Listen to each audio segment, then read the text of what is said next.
Setelah mempelajari cara memahami naskah capaian pembelajaran, sekarang mari kita coba praktikkan pada salah satu mata pelajaran. Pada video ini, kita akan praktik memahami capaian pembelajaran dengan contoh mata pelajaran IPAS di fase B. Perlu diingat bahwa contoh ini juga bisa diterapkan pada mata pelajaran lain, karena prinsip dan proses berpikir yang digunakan tetap sama.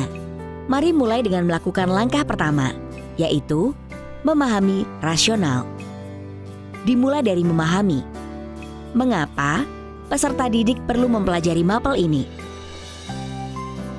Rasional mata pelajaran terdiri atas definisi mapel, fungsi dan ruang lingkup. Dari teks ini, dapat ditarik kesimpulan bahwa mapel IPAS menjadi penting untuk dipelajari. Karena ruang lingkup materi yang dibahas dalam mapel IPAS merupakan topik yang memiliki keterkaitan dengan keseharian hidup kita, baik sebagai individu maupun sebagai makhluk sosial. Selanjutnya, memahami apa fokus utama yang ingin dicapai dari mapel ini. Dalam paragraf ini, terlihat bahwa fokus utama pembelajaran IPAS adalah tentang bagaimana peserta didik mampu memanfaatkan pengetahuan yang dimiliki untuk bisa menumbuhkan rasa ingin tahu terhadap fenomena yang terjadi di sekitar. Artinya, kompetensi yang diharapkan bukan sebatas pengetahuan saja. Pertanyaan selanjutnya adalah, bagaimana mapel ini dapat berperan dalam mewujudkan profil pelajar Pancasila? Dengan berbagai topik yang dibahas dalam mapel IPAS, diharapkan akan dapat menumbuhkan rasa ingin tahu para peserta didik terhadap fenomena yang terjadi di sekitarnya.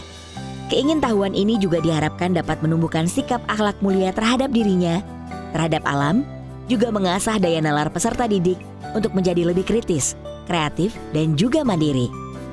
Dan ini merupakan salah satu wujud profil pelajar Pancasila. Selanjutnya, kita ke tahap kedua, yaitu memahami tujuan mata pelajaran. Kompetensi apa saja yang perlu dimiliki peserta didik untuk sampai di capaian pembelajaran akhir fase? Ibu bapak bisa coba cari kata kerja operasional dalam kalimat-kalimat ini. Dengan begitu, akan lebih mudah bagi bapak ibu guru untuk mengetahui kompetensi apa saja yang ingin dicapai. Seperti berperan aktif, mengembangkan keterampilan inquiry, dan sebagainya. Tahap ketiga adalah mempelajari karakteristik mata pelajaran. Apa sajakah karakter dan elemen yang terdapat dalam mapel? Pertama, pembelajaran IPAS memiliki karakter yang dinamis dan senantiasa berkembang berdasarkan penelitian terbaru. Artinya, pendidik juga perlu terus memperbarui wawasan dan keilmuannya. Kemudian, ada dua elemen utama dalam pembelajaran IPAS, yakni pemahaman IPAS dan keterampilan proses.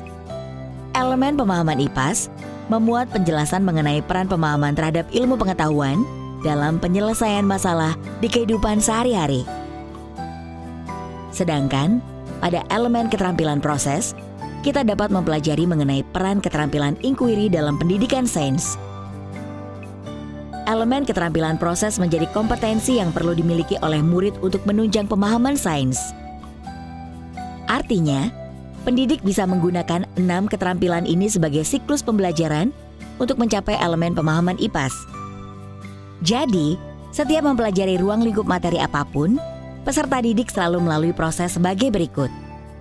Mengamati, mempertanyakan dan memprediksi, kemudian merencanakan dan melakukan penyelidikan, memproses dan menganalisis data dan informasi, lalu mengevaluasi dan refleksi, dan diakhiri dengan mengkomunikasikan hasil. Hal inilah yang menjadi karakteristik mata pelajaran IPAS dan semua kelompok mata pelajaran IPA dan IPS. Mata pelajaran lainnya tentu akan memiliki karakteristik dan elemen yang berbeda. Namun, pendekatan inquiry seperti keterampilan proses ini bisa juga diterapkan dalam perencanaan pembelajaran lainnya. Tahap terakhir adalah mempelajari capaian per fase.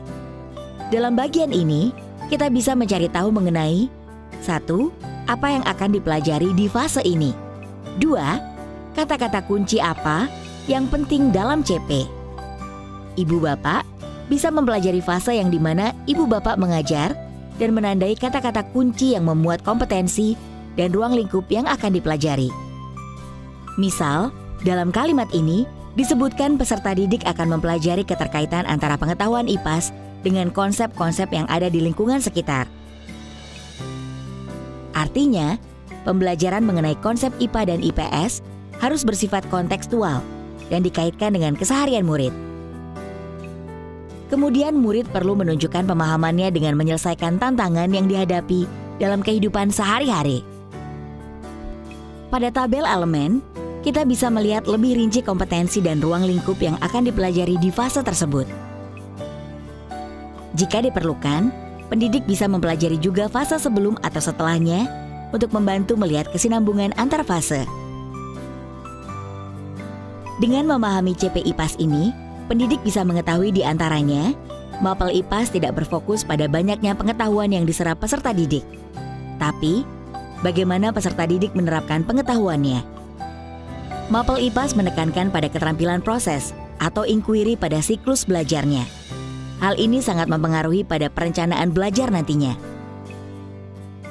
Hal-hal ini tidak akan diketahui oleh pendidik jika ia tidak membaca dan mempelajari CP-nya masing-masing. Perlu Bapak Ibu ketahui bahwa proses merumuskan capaian pembelajaran ini juga melibatkan para guru. Maka, sebagai orang yang terlibat langsung di lapangan, umpan balik dari kita sangat dibutuhkan oleh pemerintah.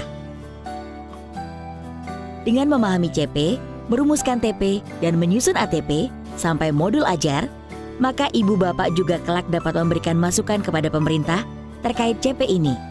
Sekarang, silakan Ibu Bapak melanjutkan mempelajari CP masing-masing atau menyimak contoh-contoh lain jika diperlukan.